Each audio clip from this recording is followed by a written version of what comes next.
بسم الله الرحمن الرحيم. الحمد لله رب العالمين،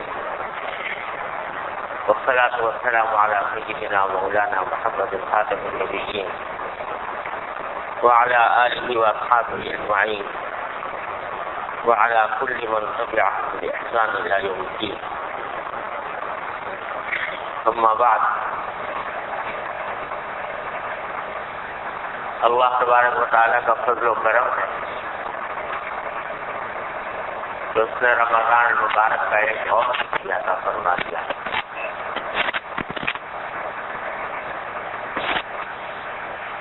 یہاں قدر نہیں معلوم ہوتی، لیکن جب آنکھیں بند ہوں گی تو پتہ چلے گا کہ رمضان کا ایک لمحہ کتنا قیمتی تھا، کتنی بڑی نعمت تھی. اور اس وقت حسرت بھی ہوگی کہ اس سے صحیح فائدہ اٹھانے کا زندگی میں خیال نہ آیا. اس لیے یہ ایک دن جو ملا یہ در حقیقت ایک بڑی نعمت ہے اللہ تبارک و تعالیٰ پر شکر ادا کرنے کی ضرورت ہے. بلکہ جن حضرات نے رمضان سعودی عرب میں شروع کیا ان کے لیے تو اللہ نے 2 دن مزید اضافہ دے دیے. الحمدللہ میں بھی اس میں داخل ہوں. پہلے زمانے میں یہ تصور نہیں ہو سکتا تھا کہ رمضان کے 32 دن کسی کو ملیں گے. پہلے کسی کا کہیں تصور آئے نہیں سکتا تھا، لیکن اب اللہ تبارک و تعالیٰ نے یہ صورت بھی پیدا فرما دی کہ آج ہم لوگوں کے لحاظ سے جنہوں نے سعودی عرب میں شروع کیے تھے رمضان، تو یہ 32واں دن ہے. اور جب اللہ تبارک و تعالیٰ نے یہ صورت پیدا فرمائی تو ان کی رحمت سے یہی امید ہے کہ انشاءاللہ 32 سے 32 دن میں رمضان کی برکات حاصل ہوگی. ان کی رحمت سے یہ امید رکھنی چاہیے.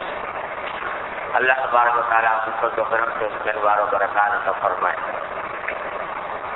تو جب یہ دن اضافی مل گیا الحمدللہ تو کچھ تھوڑی سی بات بھی اضافی ہو جائے. کل جو بات کہی گئی تھی اسی کا کچھ تتمہ عرض کرنے کا خیال ہوا.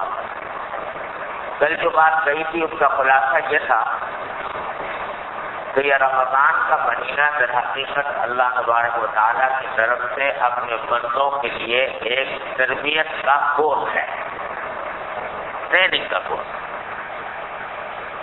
اور مقصود اس کا ہے تقویٰ پیدا کرنا اور تقویٰ کی مشق کرانا. کہ آدمی کو بھوک لگ رہی ہے، پیاس لگ رہی ہے، لیکن اللہ تعالیٰ کے حکم سے چھوڑ دیتا ہے، نہیں کھاتا نہیں پیتا. یہ تقویٰ کی مشق کرائی جاتی ہے اللہ تبارک و تعالیٰ کی طرف سے اس مبارک مہینے. اسی کا ایک دوسرا پہلو ہے جو ایک حدیث میں رسول کریم صلی اللہ علیہ وسلم نے اس مہینے کے بارے میں ارشاد فرمایا. وہ یہ کہ یہ فرمایا کہ یہ مہینہ جو ہے شہر الصبر و شہر البواسات، یہ صبر کا مہینہ ہے اور بواسات کا مہینہ ہے، یعنی غم خاری کا، ایک دوسرے کے غم میں شریک ہونے کا، ایک دوسرے کی ہمدردی کرنے کا مہینہ ہے. اس میں 2 حقیقتیں بیان فرمائی. ایک یہ کہ یہ مہینہ اس لیے اللہ تبارک و تعالیٰ نے مقرر فرمایا ہے تاکہ اس میں تمہیں صبر کی ٹریننگ دی جائے، صبر کی تربیت دی جائے. اور اس بات کے لیے ہے کہ اس میں تمہیں ایک دوسرے دوسرے کی غمخواری ہمدردی کی تربیت دی جائے. صبر کی تربیت کا کیا مطلب؟ دیکھو صبر بڑی عظیم چیز ہے. ہم اردو میں تو صبر کو سمجھتے ہیں کہ کوئی تکلیف آ گئی، کوئی مصیبت آ گئی تو اس پر آدمی جزا پتا نہ کرے، روئے دھوئے نہیں، تو کسی چلائے نہیں، تو اس کو صبر سمجھتے ہیں. لیکن قرآن کریم نے جو صبر کا استعمال کیا ہے اور جس کی فضیلت بیان فرمائی ہے، اس پر بڑے عظیم اجر کی بات کی ہے. انما یوفی الصابرون اجرهم بغیر حساب، کہ صبر کرنے والوں کا اجر بے حساب ملے گا. وہ بڑا وسیع لفظ ہے. اس کو اگر اردو میں ہم اس کا ترجمہ کرنا چاہیں تو شاید طریقہ لفظ اس کے لیے ہوگا کہ جذبات پر قابو رکھنا. صبر کے معنی جذبات پر قابو رکھنا، جذبات کو کنٹرول کرنا، کہ وہ اپنے قابو میں رہیں، قابو سے باہر نہ نکلیں. یہ ہے صبر کے معنی.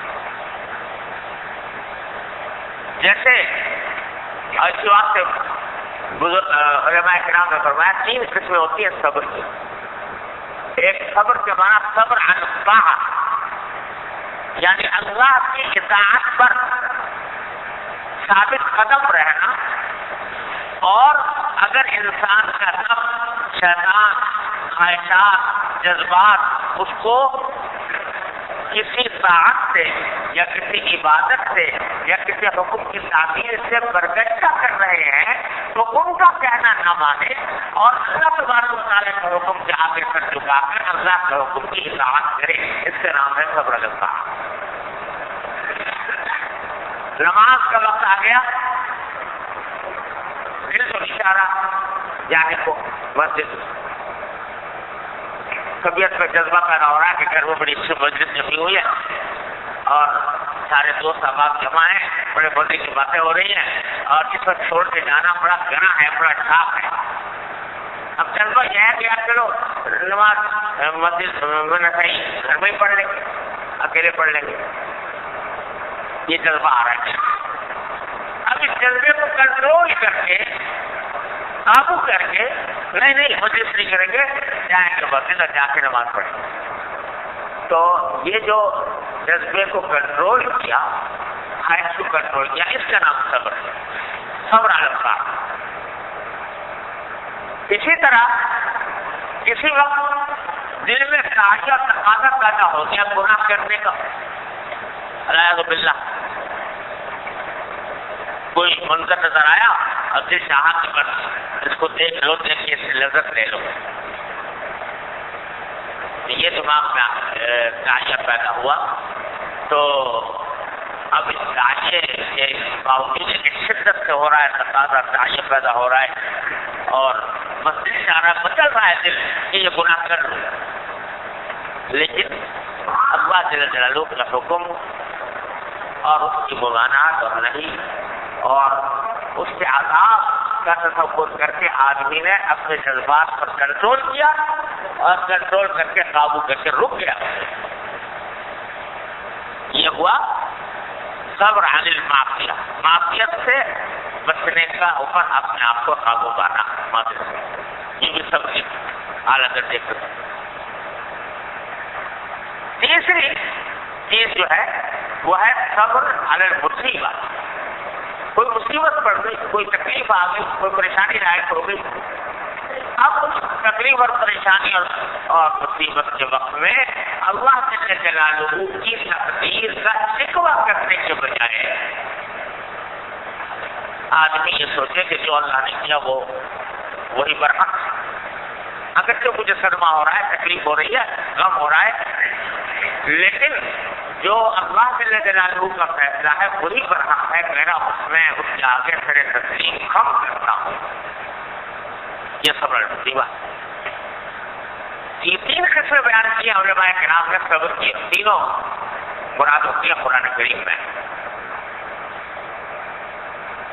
لیکن جیسا میں نے عرض کیا کہ اگر ایک لفظ میں اس کی تشریح کرنا چاہو تو یہ ہے کہ آدمی اپنے جذبات کو کنٹرول کرے اور کنٹرول کرنے اپنے قابو میں رکھے کہ اس کو جذبات کو شریعت کا تابع بنا دے، جذبات کو قابو کر کے کنٹرول کر کے شریعت کا تابع بنا دے۔ جب جذبہ غلط کام کا ہو رہا ہے تو اس کو کنٹرول کر کے شریعت کے تابع بنا دے، نہیں میں ایسے نہیں کروں۔ تو طاعت سے اگر سستی ہو رہی ہے اس کو سستی کو دور کر کے طاعت کو کرے، معصیت سے جذبہ پیدا ہو رہا ہے معصیت کے جذبے کو کچل کر اللہ تعالیٰ کی اطاعت کرے، اور اگر مصیبت آ گئی ہے تو مصیبت میں بھی آپ کی چاہت یہ ہے کہ میرے پاس معلوم اور جزا پتا کروں، جزا پتا کرنے کو ہے اللہ کے فیصلے پر راضی ہو جائے۔ یہ سب تو یہ لفظ جو ہے صبر کا اردو اگر ترجمہ کرو جذبات کو کنٹرول کرنا، جذبات کو قابو پر قابو پانا، اس سے تینوں قسم کے مفہوم ادا ہو جاتا ہے۔ اور اگر غور کرو دیکھو تو ساری کائنات کے تخلیق کا بنیادی مقصد ہی یہ ہے، اللہ تعالیٰ ہمارے صبر کا امتحان کرنا چاہتا ہے، ساری تخلیق کا مقصد ہے۔ اور یہ وجہ ہے کہ جب جنت دی جائے گی اور جنت کی نعمتیں اللہ تعالیٰ عطا فرمائیں گے تو اس میں قرآن کریم میں ہے کہ اللہ تعالیٰ خبر آج میں نے ان کو جزا دیا بدلہ دیا ہے کہاں کا؟ ان کی دنیا میں صبر کرنے کا۔ ایک لفظ سوال کیا قرآن ہے، یہ نہیں نمازیں پڑھی تھی، یہ نہیں کہ روزے رکھے تھے، یہ نہیں کہ فلاں فلاں عمل صالح کیے، ایک لفظ بول دیا کہ تمہاری جو جزا دی جا رہی ہے یہ جنت کی نعمتیں تمہیں عطا ہو رہی ہیں، ایسے عادت کرنے کی نعمتیں یہ کاہے کی وجہ سے ہے؟ بما صبر، تمہارے صبر۔ دوسری جگہ فرمایا بما صبر تم خود اہل جنت سے خطاب کرتے ہوئے بما صبر تم فنعم عقبی الدار، تم نے صبر کیا تھا نا، تم نے صبر کیا تھا دنیا میں تو لوگ کی جگہ آج کی تمہیں جنت کی تکلیف ہے۔ تو معلوم ہوا کہ ساری کائنات کا مقصد اور وہ یہ ہے کہ بندے کو پیدا کرنا تھا کہ پیدا فرمایا جاتا ہے یہ دیکھنے کے لیے کہ اپنے جذبات پر کتنا قابو رکھتا ہے۔ اگر قابو رکھے گا قابل کہلائے گا، بے حساب اجر ملے گا، اور اگر اپنے جذبات کا غلام بن جائے گا، کائنات کا غلام بن جائے گا، اللہ بچائے تو جہنم میں اٹھے گا۔ تو صبر اگر دیکھو تو ساری کائنات کا تخلیق کا بنیادی مقصد جو ہے وہ یہ ہے۔ یہی صبر تو تھا جو آسمانوں اور زمین پہ پیش کیا گیا، یہی صبر تھا جو بھائی دیکھو ہم تمہیں طاقت دیں گے، گناہ کرنے کی بھی دیں گے، نیکی کرنے کی بھی دیں گے، اور طاقت خواہشات بھی پیدا کریں گے تمہارے اندر، جذبات بھی پیدا کریں گے ناجائز کام کرنے کے، لیکن اگر تم نے ہمارے حکم کی تعمیل میں اپنے جذبات پر قابو پا لیا تو جنت ملے گی، اور اگر قابو نہ پایا تو دوزخ تیار ہے تمہارے لیے۔ تو مانتے ہو یہ ذمہ داری اٹھاتے ہو؟ آسمان میں نے کہا نہ بابا، اللہ تعالیٰ یہ ذمہ داری نہیں، ہمیں اپنے اسی حالت میں اچھے ہیں کہ نہ ثواب نہ گناہ نہ جنت نہ دوزخ، ہم یہ ذمہ داری لینے کو تیار نہیں ہے کہ کل کو پھرا گئے کسی جذبات پر قابو نہ پا سکے، پھرا گئے تو مصیبت آ جائے گی، جہنم مل جائے، جہنم کے تو جا سکتے ہیں۔ اس سے اچھا موجودہ حالت بہتر ہے، میں جنت جاننا چاہتا ہوں۔ آسمان میں بھی پناہ مانگی، زمین میں بھی پناہ مانگی، یہ حضرت انسان کھڑے ہو گئے،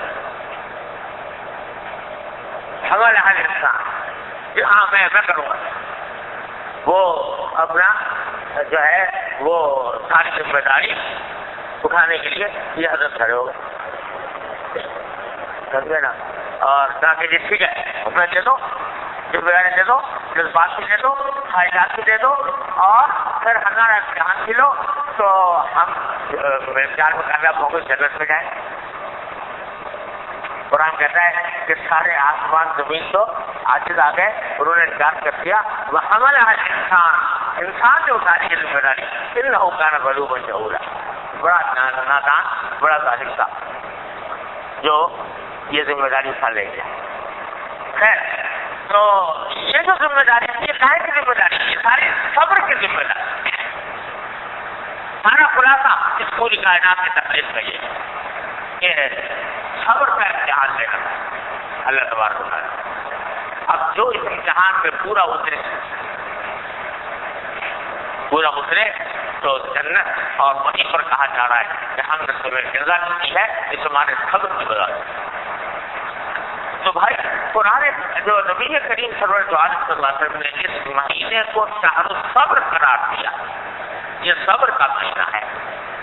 کیا مانا کہ اس مہینے میں تمہیں تربیت دی جا رہی ہے صبر کی، عادی بنایا جا رہا ہے صبر کا. جس طرح کوئی بات کروانی یاد کر لو کہ دل چاہ رہا تھا کھانا کھانے کو، صرف دل ہی چاہ رہا تھا، ضرورت ہو رہی تھی، بھوک لگ رہی تھی، اور اس بھوک کی وجہ سے جذبات کا تقاضا یہ تھا کہ میں کھانا کھاؤں. پیاس لگ رہی تھی، حلق میں کانٹے پڑے ہوئے تھے اور پانی موجود تھا، لیکن اب تقاضا ہو رہا تھا کہ پی لو، اس پیاس کو بجھا دو. لیکن تم نے کیا کیا؟ سارے تقاضے بالائے طاقت رکھتی ہیں، سب کو لاکھ مار دی. کیا نہیں، میں نے پروردگار سے منع کیا ہے میں شام تک کچھ نہیں کھاؤں گا. یہ کیا کہ نہیں کیا؟ 30 دن تم نے یہ کام کیا. تو الحمدللہ یہ صبر کا مظاہرہ کیا تم نے، اور اس صبر کا مظاہرہ کرنے کے نتیجے میں تمہیں اللہ تبارک و تعالیٰ کی طرف سے بے حساب اجر ملنے والا ہے. اس واسطے والدہ نے فرمایا کہ اب صوملی وانا اجری، روزہ صرف میرے لیے رکھا جاتا ہے، میں اس کا بدلہ دوں گا. کیا مانا کہ اور عبادتوں میں کچھ احتمال ہو سکتا ہے کہ آج میں ریاکاری کر رہا ہوں، مطالعہ کر رہا ہوں، روزے میں ریاکاری کیا. اگر کوئی شخص دھوکہ کرنا چاہے تو لوگوں کے سامنے آنے تو قدم وہ بنا جیسے روزہ رکھا ہوا ہے اور کیسے جا کھانا پیتا رہے گھر میں تو کر سکتا ہے ریاکاری آرام. لیکن جو شخص کہ تنہائی میں بھی کھا رہا ہے، رہائے بھی پی رہا ہے، تو یہ سوائے اللہ جل جلالہ کی رضا کے کچھ اور مخصوص نہیں. تو فرمایا جو میرے لیے ہے وہ تو میں ہی بدلہ بھی دوں گا. یعنی اور جو ہے عبادتیں اور نیک کام ان کے اوپر کچھ بتا دیا ہے کہ اس پر فلاں نعمت ملے گی، فلاں نعمت ملے گی، فلاں نعمت ملے گی. لیکن اس روزے کے بارے میں کچھ نہیں، میں ہی دوں گا آپ کے پاس. جو وقت آئے گا اس وقت میں دوں گا، کیا بدلہ ہوگا وہی جانتا. تو یہ صبر کی تربیت دی جا رہی ہے. تو بھائی اسی صبر کا ایک حصہ وہ بھی ہے کہ فرمایا کہ اگر روزے کی حالت میں کوئی ان سے لڑائی جھگڑا کرنا شروع کر دے، گالی گلوچ شروع کر دے، مار پیٹ شروع کر دے، تو کیا کرو؟ تو کہو کہ نہیں میں جھگڑا کرنے کے لیے تیار نہیں ہوں، اتنی روز کھائے میرا تو روزہ ہے. ارے بھائی ایک شخص ہے اس نے تمہیں آ کے گالی دے دی یا تمہارے اوپر ہاتھ اٹھا دیا یا تمہیں چیلنج دے دیا، للکار دیا کسی طرح. اب دل کا تقاضا اور جذبہ تو یہ ہے کہ اس کا منہ نوٹ ڈالوں، اس نے اگر مجھے 2 گالیاں دیا تو میں 10 گالیاں دوں، اور اس نے اگر مجھے برا بنا کہا ہے تو میں اس کے سارے آبا و اجداد کو برا بنا کہہ کے اور اپنا انتقام کروں. دل تو یہ چاہ رہا ہے، دل کا جذبہ تو یہ ہے. رسول کریم صلی اللہ علیہ وسلم فرماتے ہیں نا اس جذبے پر عمل نہ کرو، کرنے دو اس کو، وہ اگر زیادتی کر رہا ہے کرنے دو، زیادتی کر رہا ہے تو کرنے دو. تم کہہ دو کہ بھائی میں تو روزے سے ہوں، تم بھی روزے سے ہوں اور صبر کا کی ٹریننگ ہو رہی ہے میری، لہذا میں اس جو تمہاری زیادتی کا جواب نہیں دوں گا. یہ معمولی بات نہیں سمجھے نا. یہ اور چیزوں کو آدمی بھوک کو کنٹرول کر لیا، پیاس کو کنٹرول کر لیا، یہ اتنا مشکل کام نہیں ہے. لیکن غصہ آ رہا ہو اور یہ چاہ رہا ہو کہ دوسرے کا خون اچھلوں اور اس وقت میں آ کے اپنے غصے کو پی جائے، یہ ہے بڑا زبردست کام صبر کا. یہ صبر کا اعلیٰ درجہ ہے، جس کی ٹریننگ اس رمضان میں دی جائے. فرمایا نبی کریم صلی اللہ علیہ وسلم کے پہلوان وہ نہیں ہے جو کسی وقت کسی کو لڑائی میں پچھاڑ دے، وہ پہلوان نہیں ہے. پہلوان کون ہے؟ فرمایا پہلوان کو ہے الذی یملک نفسہ عند الغضب، جو غصے کے وقت میں اپنے نفس پر قابو پائے، وہ ہے پہلوان. جو دوسرے کو پہچان رہے کیا سمجھے نا؟ تو یہ تو ہر ایک آدمی کر سکتا ہے جو ذرا سے طاقت حاصل ہو جائے، دوسرے کو پچھاڑ پچھوڑ کے بنا کے اس کو نیچے ڈھا دے. لیکن یہ بات کہ غصہ آ رہا ہے اور پی گیا، سمجھے نا؟ الکاظمین الغیظ والعافین عن الناس، جو غصے کو پی جانے والے، دوسروں سے درگزر کرنے والے، اور جس کو دوسری جگہ فرمایا قرآن کریم نے کہ ادفع بالتی ہی احسن السیئۃ، دوسرا تو برائی کر رہا ہے اور تمہارا جذبہ کیا ہے کہ برائی کا بدلہ برائی سے دو، لیکن تم اس جذبے پر قابو پا کر اس کا مقابلہ اچھائی سے کرو تو کیا ہوگا؟ تمہارے جس سے دشمنی تھی وہ تمہارے اس سرجبر کے دشمن تمہارا جگری دوست بن جائے گا. لیکن ساتھ قرآن کہتا ہے وما يلقاها الا الذين صبروا، یہ درجہ جو ہے یہ کمال حاصل نہیں ہوتا مگر انہیں کو جو صبر کے عادی ہوتے ہیں. وما يلقاها الا الذين صبروا وما يلقاها الا ذو حظ عظيم، اور یہ اسی کو ملتا ہے جو بڑے نیک وقت ہو، بڑا قسمت والا، اس کو یہ چیز. اس کی قسمت والی چیز کی تربیت دی جا رہی ہے اس رمضان میں، شہر الصبر، یہ صبر کا مہینہ. تو میرے بھائیوں عرض یہ ہے کہ رمضان کا مہینہ صبر کی ٹریننگ کے لیے رکھا جا سکتا. تو اب باہر رمضان کے گزرنے کے بعد جب کاروبار زندگی میں داخل ہو گئے تو اس تربیت کا کچھ اثر آنا چاہیے اپنے سر سے اگر ہم روزے دار تھے، رمضان گزارا تھا، صبر کا مہینہ گزارا تھا، تو اب یہ بات ذہن میں رہنی چاہیے کہ ہم صبر میں تربیت کا ڈپلوما لے کر آ رہے ہیں، رمضان کے اندر سرٹیفکیٹ لے کر آ رہے ہیں اللہ تعالیٰ کی طرف اس ٹریننگ کا.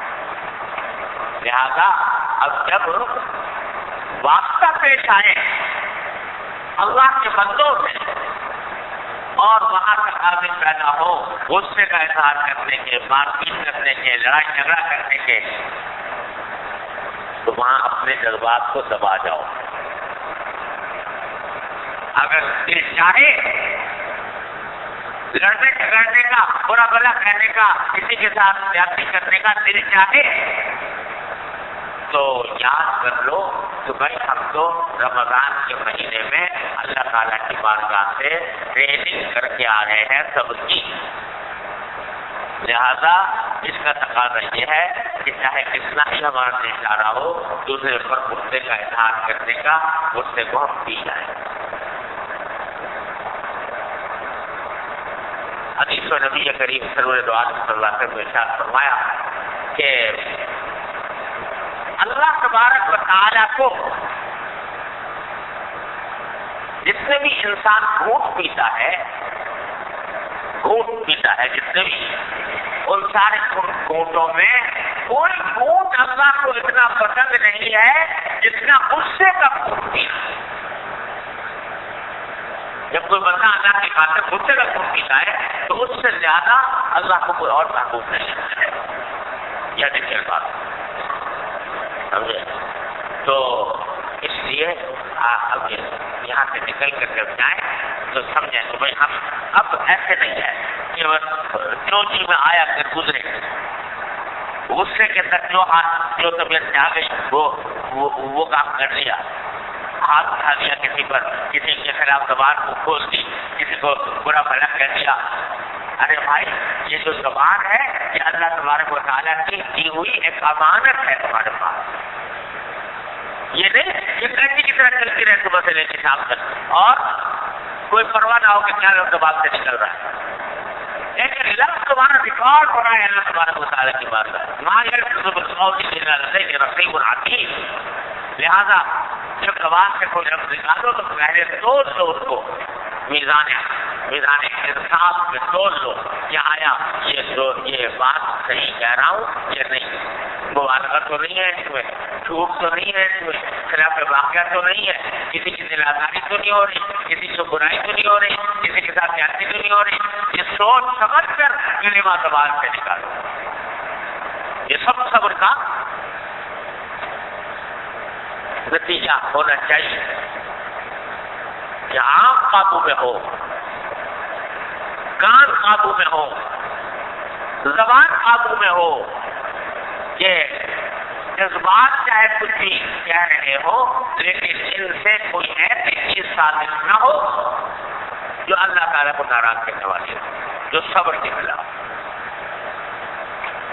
تو بھائی رمضان کو الحمدللہ گزار دیا, اللہ تعالیٰ کا فضل و کرم, اس کی نعمت جتنا چاہے شکر ادا کریں, جتنا بھی کریں گے کم ہوگا, اللہ کی نعمت نہ ہو. لیکن جب یہاں سے جائیں تو اب ہمیں اس صبر کا جس کی تربیت دی گئی تھی ایک پیکر بننا چاہیے, اس صبر کا پیکر بننا چاہیے. یا الذین آمنوا اصبروا وصابروا, قرآن کہتا ہے صبر کرو اور ایک دوسرے کو صبر کی تلقین بھی کرو, ایک دوسرے کے ساتھ مقابلہ بھی کرو صبر کے اندر, اس سے میں آگے بڑھ جاؤں صبر کے اندر. یہ صبر بڑی دولت ہے. تو اس کے لیے میرے بھائیوں گزارش یہ ہے کہ یہ سمجھ کر جائیں رمضان کے بعد کہ ہم نے صبر کی تربیت لی ہے, اپنے جذبات کو قابو میں رکھنا ہے. جب بے قابو ہونے لگے تو فوراً ترقو ہو جائے اور استغفار کرو, توبہ کرو اور دوبارہ سے عزم کرو کہ نہیں اب ہم اس حد سے آگے نہیں بڑھیں. وَإِمَّا يَنْزَغَنَّكَ مِنَ الشَّيْطَانِ نَزْغٌ فَاسْتَعِذْ بِاللَّهِ مِنَ الشَّيْطَانِ الرَّجِيمِ. قرآن کریم نے اس کا یہ بتایا کہ اگر شیطان تمہیں چوکا لگائے اور شیطان تمہیں کہے غصہ آ گیا تو کسی وقت اپنے حد سے نکلنے کا چاہیے پیدا ہو گیا تو اللہ سے بڑا ہو گیا, اللہ میں آپ سے بڑا مانگتا ہوں, شیطان کی غلط راستے میں نہیں جاتا. اور اگر خدا نہ کرے کسی وقت پہ ترقی گئے تو بھی توبہ کرو, استغفار کرو, لوٹاؤ, مشق کرو. یہ میں اس لیے عرض کر رہا ہوں کہ سچی بات یہ ہے جیسا میں نے ابھی عرض کیا کہ دین کا سارا خلاصہ ہی صبر ہے. انسان پیدا ہی کیا گیا صبر کی, کائنات پیدا کی گئی صبر کی. تو اس واسطے مقصود حیات کی یہی ہے.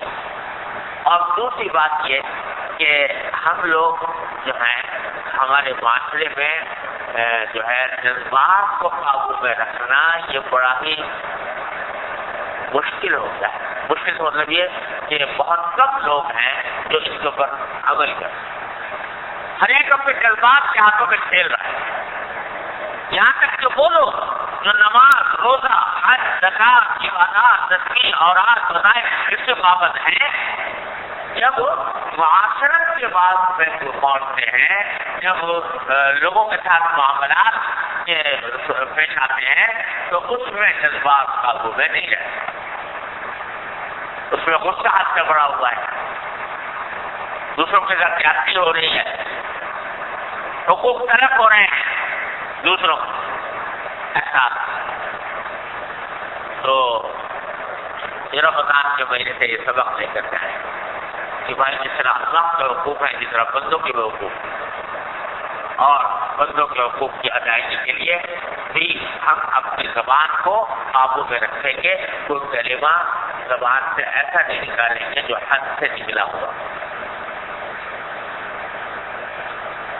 اللہ حدیث اور نبی کریم صلی اللہ علیہ وسلم نے فرمایا کہ بعض اوقات ایک انسان غفلت کی حالت میں کوئی کلمہ زبان سے نکل جاتا ہے، چھوٹا سا ایک کلمہ،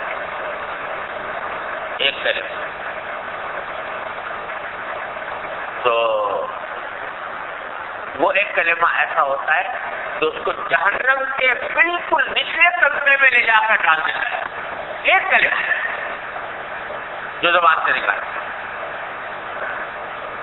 کیونکہ دیکھنے میں تو وہ ایک کلمہ ہے لیکن اس نے سینے چھلنی کر دی ہے کسی کے لوگوں کے، اس نے دل توڑ دیے لوگوں کو۔ دیکھنے میں ایک کلمہ تھا لیکن اس نے فساد بہت برپا کیا۔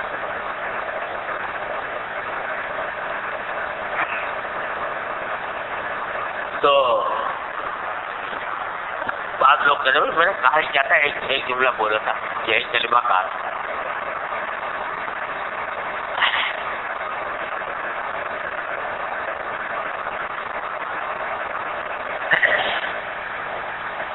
وہ کسی نے لطیفہ سنایا تھا کہ ایک جو ہے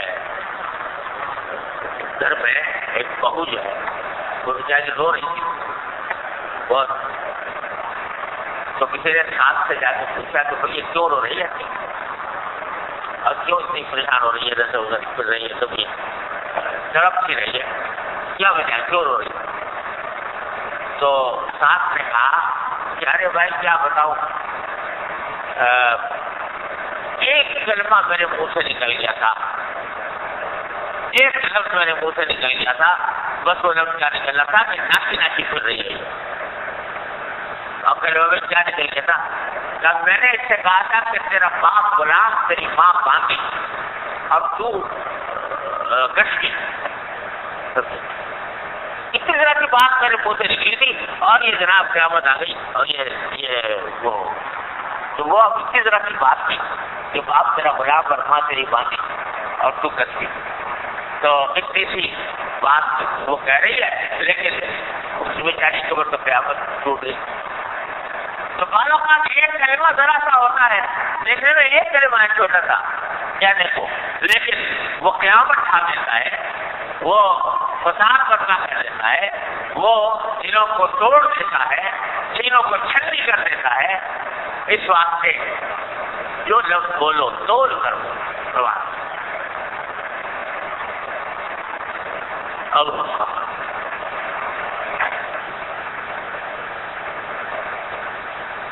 سوچ سمجھ کر کہا کیا کہیں۔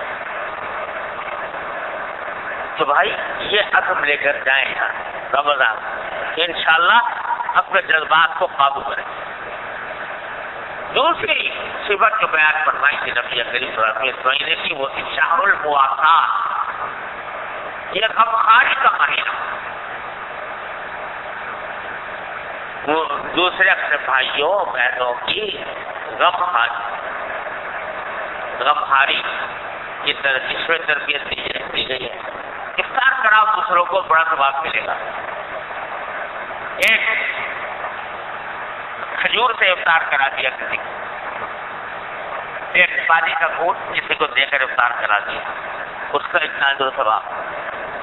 اور اگر پیٹ بھر کر کسی کو کھانا کھلا دیا افطار کے وقت میں، تو فرمایا کہ اس کے اتنا اجر و ثواب، اتنی فضیلت، یہ سب بتائی جا رہی ہوا تھا۔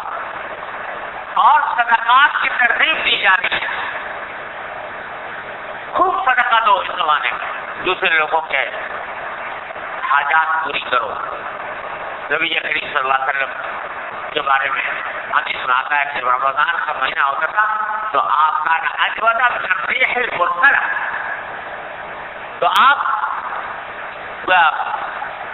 تیز چلتی ہوئی ہواؤں سے زیادہ سخی ہو جاتے تھے اور سخاوت کو مظاہرہ فرماتے تھے، خوب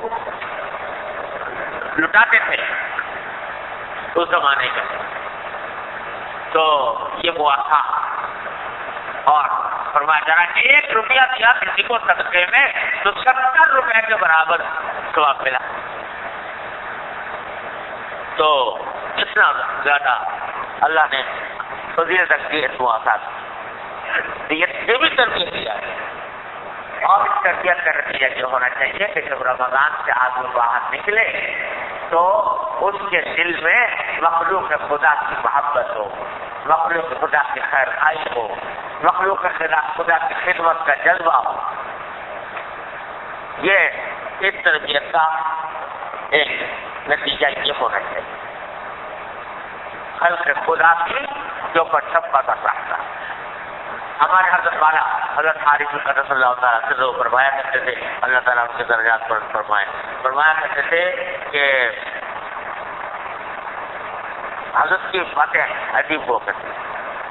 اب فرمانے کہ ارے تم دعویٰ کرتے ہو کہ اللہ تعالیٰ سے محبت کرتے ہو، اللہ تعالیٰ سے محبت کا کچھ ہے دل میں خیال کریں. اگر تم اللہ تبارک و تعالیٰ سے یہ کہو کہ یا اللہ مجھے آپ سے محبت ہے، تو باری تعالیٰ یہ فرماتے ہیں کہ ارے کیا مجھ سے کیا محبت کرو، مجھ سے کیا محبت کرو. یعنی تمہاری استطاعت سے باہر ہے کہ اللہ تعالیٰ سے کی محبت کا حق ادا کر سکتے. تم کیا محبت کرو، لیکن اگر میری محبت کرنا چاہتے ہو تو میرے بندوں سے محبت کرو، میرے بندوں کے ساتھ شفقت کا معاملہ کرو، تو یہ پتہ چلے گا کہ تم باقی مجھ سے محبت کرو. ایسا نہیں ہے کہ میں اللہ آپ سے محبت کرتا ہوں اور اللہ کے بندوں کے اوپر ستم توڑے ہوئے، ان کے ساتھ ظلم کیے ہوئے. کیا میری محبت ہوئی ہے؟ میرے مجھ سے محبت کرتے ہو تو میرے بندوں سے محبت کرو. اس کا مظاہرہ اسی طرح ہوگا. اسی واسطے آپ نے دیکھا ہوگا جتنے اولیاء اللہ ہوتے ہیں، نیک بندے اللہ کے جتنے بزرگان نہیں گزرے ہیں، سب کا یہ حال تھا کہ شفقت، سراپا شفقت، سراپا محبت سارے بندوں کے لیے، اور دن رات ان کے خدمت خلق میں طریقت وجود خدمت خلق نہیں. یہ تصویر سچا نہ ہو درد نہیں، طریقت وجود خدمت خلق نہیں. یہ فرماتے ہیں جو طریقت اسی کا نام ہے کہ آدمی مخلوق کی خدمت میں. ہمارے حضرت والا حضرت حکیم الامت صلی اللہ تعالیٰ سے مرد وفات میں ہیں، بستر پر پڑے ہوئے ہیں، آنکھوں میں یعنی آنکھیں بند کیے ہوئے لیتے ہیں، تکلیف میں ہیں. اپنی معاشیوں نے ملنے سے منع کر رکھا ہے، بات کرنے سے منع کر رکھا ہے. لیٹے لیٹے آنکھیں بند ہیں، اچانک آنکھ کھولی. جو قریب میں صاحب تھے ان سے کہا کوئی مولوی شفیع صاحب کو بلا، میرے والد مولوی آ گئے. کسی کو بھائی تم احکام القرآن آپ لکھ رہے ہو تو اس میں کھلا آیت کی تفسیر میں یہ بات تو لکھ دینا.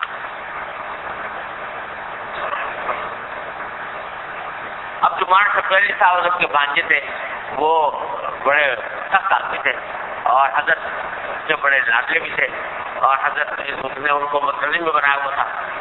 انہوں نے کہا حضرت یہ آپ کیا غضب کرتے ہیں؟ سارے نے اس نے والد نے منع کر رکھا ہے، ڈاکٹر نے منع کر رکھا ہے کہ آپ باتیں نہ کریں، کوئی بلائے نہیں. آپ کو چھوٹے کے بات کبھی آپ کو لکھے تو بڑی شفیع کو بلا دو، تم کہتے بڑے برابر کو بلا دو اور اس سے بات کر کے ان کو آپ باتیں رائے دیتے ہو.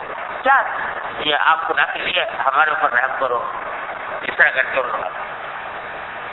تو حضرت نے جواب میں فرمایا کہ میاں بات تو ٹھیک کرتے ہو، لیکن میں کیا کروں کہ میں سمجھتا ہوں کہ وہ لمحات زندگی کس کام کے جو کسی نہ کسی اللہ کے بندے کی خدمت میں کرتا. زندگی کے لمحات کس کام کے ہیں جو کسی نہ کسی اللہ کے بندے کی خدمت میں صرف نہ ہو رہے ہوں. زندگی کا تو وہی لمحہ کارآمد ہے جو کسی خدمت میں جا رہا ہے. برد وفات کی بات کر تو خدمت کے خلق، لوگوں کے ساتھ شفقت، خیر خواہی، محبت، ہمدردی، صرف اتنا ہی نہیں کہ تمہاری ذات سے تکلیف نہ پہنچے کسی کو، بلکہ یہ کہ تمہاری ذات سے فائدہ پہنچے کسی کو۔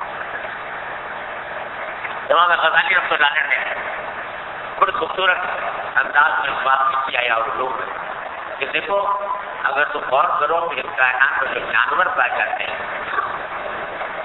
وہ 3 قسم کے ہیں۔ ایک تو وہ ہے جو پوجی ہے، ان کا کام ہی ایزا پہنچانا ہے، سانپ ہے، بچھو ہے، اس کو تو عادت ہے انتقام کی، وہ اگر قریب آئے گا تو مارے گا، ڈسے گا، ہلاک کرے گا۔ ایک تو پوجی جانور، ایک وہ ہوتے ہیں کہ جو بیچارے نہ پوجی اور نہ کوئی فائدہ ہوگا، سمجھے نا، کوئی تکلیف نہیں پہنچاتے انسان کو اور کوئی فائدہ بھی نہیں پہنچاتے، بہت اچھا کر رہے ہیں، چیوٹیاں پھر رہی ہیں یا مکوڑے پھر رہے ہیں یا چڑیا اڑ رہی ہے، تو نہ اس کا کوئی نقصان ہے، یہ کبھی نقصان پہنچاتے ہیں نہ کبھی فائدہ پہنچاتے ہیں۔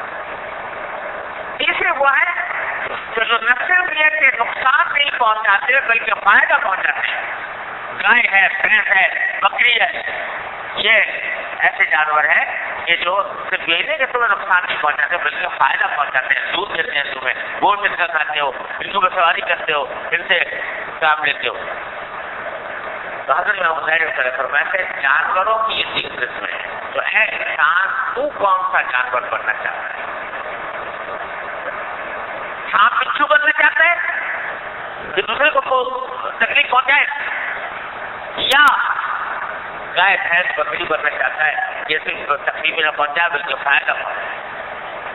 تو ایمان کا تقاضا یہ ہے کہ سانپ بچھو نہ بنے، موتی نہ بنے، بلکہ ایسا جانور بنے جو دوسرے کو فائدہ پہنچائے۔ تو غصے پر قابو پا کر کم از کم اس بات سے بچو کہ دوسرے کو تکلیف پہنچاؤ، اور دوسرے کو خدمت اور شفقت اور محبت سے دوسرے کو فائدہ پہنچاؤ۔ تو کم از کم گائے بھینس بکری کے سب میں تو آ جاؤ۔ اگر سانپ بچھو کے یہ سانپ بچھو بننا چاہتے ہو جاتے یہ رسمان ہوں، تو صبر یہ معنی یہ ہے کہ دوسرے کو ایزا سے بچاؤ ہر قیمت پر، اور صبر مواسات یہ معنی یہ ہے کہ دوسرے کو فائدہ پہنچاؤ، نفع پہنچاؤ، اور اس بات کی عادت ڈالو۔ رمضان میں عادت پڑے گی تو آگے رمضان سے باہر نکلنے کے بعد جب دنیا کی کشمکش میں داخل ہوگے تو وہاں پر بھی اس ٹریننگ کا تم کو کوئی نمونہ آنا چاہیے تمہاری زندگی کے اندر۔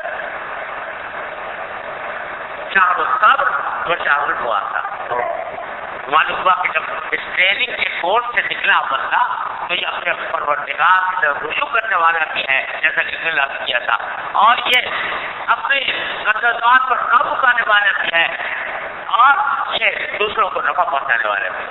اللہ تعالیٰ اپنے فضل و کرم سے رحمت سے ہمیں رمضان کی اس تربیت سے یہ فائدہ عطا فرمائے۔ اللہم صل علی سیدنا مولانا محمد وعلی آلہ وصحبہ وسلم۔ ربنا ظلمنا انفسنا وان لم تغفر لنا وترحمنا لنكونن من الخاسرين. ربنا آتنا في الدنيا حسنة وفي الآخرة حسنة وقنا عذاب النار. اللهم إنا نستعينك على طاعتك، اللهم إنا نستعينك على طاعتك، اللهم إنا نستعينك على طاعتك، اللهم أعنا على ذكرك وشكرك وحسن عبادتك. اللهم إنا نسألك تمام العافية ونسألك دوام العافية ونسألك الشكر على العافية.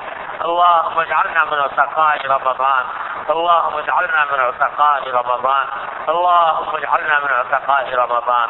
اللهم وفقنا لما تحب وترضى من القول والفعل والعمل والنية والهدي، إنك على كل شيء قدير، إنك على كل شيء قدير. اللهم اجعلنا لك صبارين لك شكارين.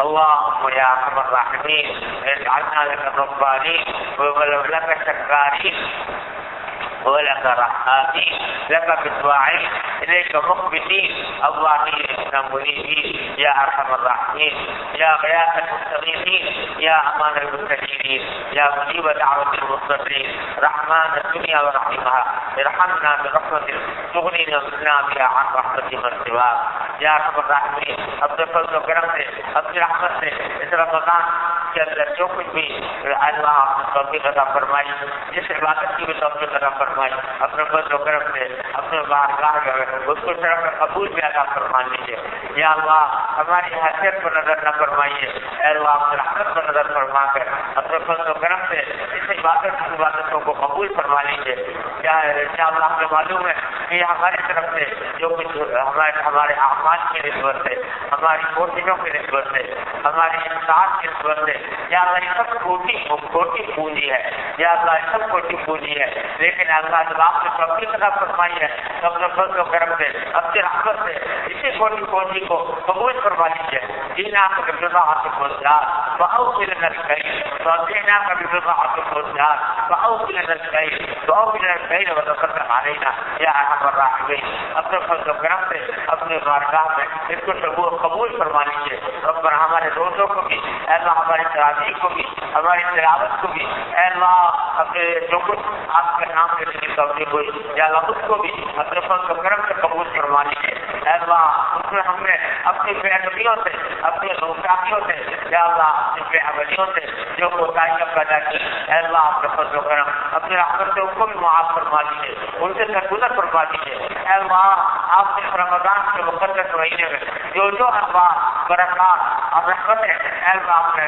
مقدس فرمائی ہیں جو انوار برکات اس میں رکھے ہیں یا اللہ ان سب کے محتاج ہیں یا اللہ اپنے رحمت سے سب کو عطا فرما دیجیے یا اللہ کسی رحمت سے معلوم نہ فرمائیے کسی برکت سے معلوم نہ فرمائیے یا اللہ اپنے رحمت سے عطا فرما دیجیے اللہ آمنا بما انت اهل ولا تعاملنا بما نحن اهل یا اللہ اپنے رحمت کو نظر فرمائیے اے اللہ اپنے رحمت کے آپ کی رحمت کا واسطہ آپ کے قدرت کاملہ کا واسطہ یا اللہ آپ کے فضل و کرم سے اپنی رحمت سے اے اللہ وہ سارے اخبار و برکات سارے یا رب الرحمین ساری رحمتیں جو آپ نے اس مہینے کے اندر رکھی ہیں یا اللہ سب کو عطا فرما دیجیے ساری عطا فرما دیجیے یا اللہ ہمیں بھی ہمارے گھر والوں کو بھی ہمارے متعلقین احباب کو بھی ہمارے ملنے جلنے والوں کو بھی اے اللہ ہمارے ایسا خالد کو بھی یا اللہ سب کو نواز دیجیے اپنے فضل و کرم سے نواز دیجیے یا اللہ اسی رحمت سے بھی برکت سے معلوم نہ فرمائیے یا اللہ آپ نے روزے کے اندر جو کچھ یا اللہ جو ثواب رکھا ہے جو تراویح کا جو ثواب رکھا ہے یا اللہ جو آپ کا نام لینے میں ذکر کرنے میں جو ثواب رکھا ہے یا اللہ آپ نے سب عطا فرما دیجیے یا اللہ ہماری نالائق کے اوپر نظر نہ فرمائیے اپنی رحمت پر نظر فرما کر سب عطا فرما دیجیے یا اللہ اپنی رحمت سے ہمارے سارے گناہوں کو معاف فرما دیجیے مغفرت کے کاملہ عطا فرما دیجیے یا ارحم الراحمین یا غیاث المستغیثین اے اللہ ہم سب کو تقائے رمضان میں شامل فرما لیجیے یا اللہ تقائے رمضان میں فضل و کرم کو شامل فرما لیجیے جن کو آپ کے حکم سے آزادی کا پروانہ اپنے فضل و کرم سے عطا فرماتے ہیں یا اللہ ان میں ہم کو بھی شامل فرما لیجیے یا اللہ یا رحمان یا رحیم یا کریم اپنے فضل و کرم سے ہم نے جو کچھ دعائیں مانگی ہیں اس رمضان کے مہینے میں اپنے فضل و کرم سے سب قبول فرما لیجیے اللهم لا تجعلنا من دعائك شقيا اللهم لا تجعلنا من دعائك شقيا اللهم لا تجعلنا من دعائك شقيا وكن لنا رؤوفا رحيما يا خير المسؤولين ويا خير المعطين يا خير المسؤولين ويا خير المعطين رب تقبل توبتنا واغفر حوبتنا واجب دعوتنا وثبت حجتنا وسدد ألسنتنا واحلل سقيمة صدورنا واسلل سقيمة صدورنا يا ارحم الراحمين یا ارحم الراحمین بس ہماری مغفرت کا فیصلہ فرما دیجیے یا اللہ مکمل مغفرت کا فیصلہ فرما دیجیے یا اللہ مکمل مغفرت کا فیصلہ فرما دیجیے یا اللہ ہماری اصلاح کا بھی فیصلہ فرما دیجیے یا اللہ آئندہ زندگی میں اپنی رضا کو بتا دو یا اللہ آپ اپنے رضا کو بتا دو ہمیں چلنے کی توفیق بھی عطا فرما دیجیے اس توفیق کا فیصلہ بھی فرما دیجیے اپنے فضل و کرم سے فرما دیجیے یا اللہ ہمارے اعمال و اخلاق کی اصلاح فرما دیجیے یا اللہ آپ نے رمضان کے مہینے کے اندر جو کی باتوں کی تربیت یا اللہ اس پہ مخصوص تھی یا اللہ اس ساری تربیت کا ہم پر نتیجہ ظاہر فرما دیجیے یا اللہ ہمیں اپنے فضل و کرم سے تقویٰ بھی عطا فرمائیے یا اللہ صبر بھی عطا فرمائیے، یا اللہ اپنے رحمت سے ہمیں وہ آزاد بھی عطا فرمائیے، یا اللہ ہمارے اعمال و اخلاق کی اصلاح فرما دیجیے، تزکیہ فرما دیجیے، صاف فرما دیجیے، برے اخلاق سے ہمیں نجات عطا فرما دیجیے۔